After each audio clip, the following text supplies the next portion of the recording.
नमस्कार, दीप्स किचन मराठीमध्ये मी दीपाली आपलं मनापासून स्वागत करते। चला तर मग आजच्या आपल्या रेसिपीला सुरुवात करूया। मी तुम्हाला सुकटीची रसाभाजी कशी करायची ते दाखवणार आहे।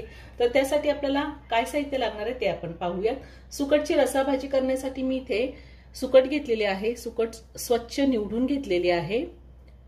एक मोठा कांदा बारीक चिरून घेतलेला आहे। एका मोठ्या टोमॅटोची पेस्ट तयार करून घेतलेली आणि थोडी कोथिंबीर, एक हिरवी मिरची, 8-9 लसणाच्या पाकळ्या आणि अर्धा इंच आलं हे मी आधीच बारीक करून घेतलेलं आहे। मिक्सर मध्ये थोडं पाणी घालून त्याची पेस्ट तयार करून घेतलेली आहे।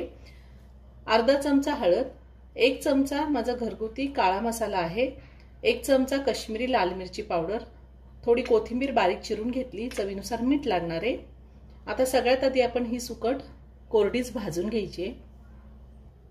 मी गॅसवर कढई ठेवली, त्यामध्ये ही सुकट मी कोरडी भाजून घेणार आहे।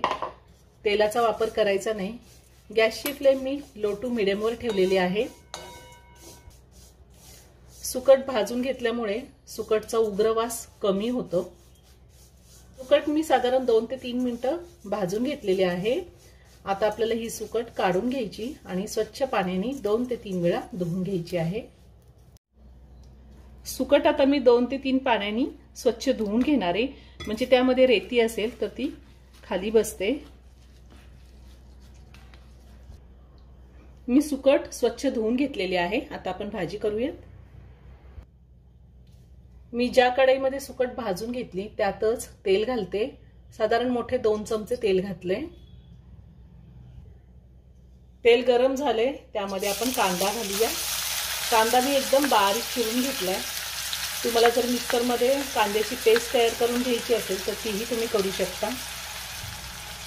कांदा आपल्याला व्यवस्थित परतून घ्यायचा आहे। साधारण 2 ते 3 मिनिटं मी कांदा परतून घेणार आहे। साधारण 2 ते 3 मिनिटं मी कांदा व्यवस्थित परतून घेतलाय। कांद्याचा रंग चेंज झालाय। आता त्यामध्ये आपल्याला टोमॅटोची पेस्ट घालायची आहे।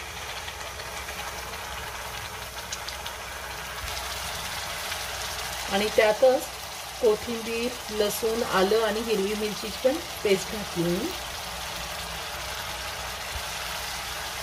आता हे व्यवस्थित आपल्याला परतून घ्यायचंय। चांगलं साइडने तेल सुटेपर्यंत मी व्यवस्थित परतून घेणार आहे। आपण हळद घालूया। चांगले तेल सुटेपर्यंत परतून घ्यायचंय आपल्याला। काश्मीरी लाल मिरची पावडर, काळं तिखट। आता हे व्यवस्थित मिक्स करून घेऊया।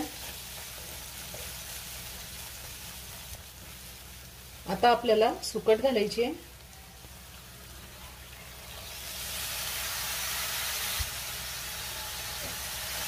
आता सगळं व्यवस्थित मिक्स करून घेऊया। त्यातच मी थोडी कोथिंबीर घालते बारीक चिरलेली। आणि आता आपल्याला पाणी घालायचं आहे। आपल्याला भाजी किती पातळ हवी आहे त्या अंदाजे पाणी घालायचं। व्यवस्थित मिक्स करून घेऊया। अजून थोडं पाणी लागेल।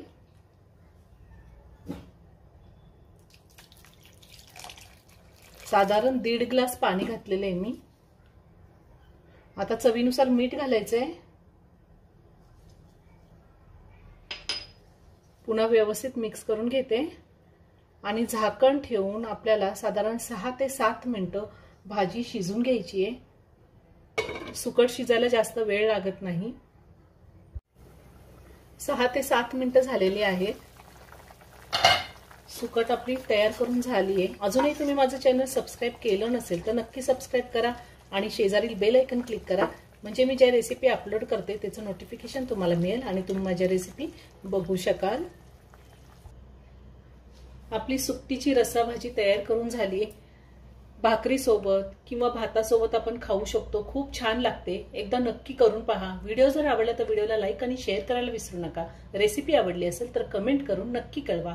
पुन्हा भेटूया अशाच एका छानशा साध्या आणि सोप्या रेसिपी बरोबर। धन्यवाद।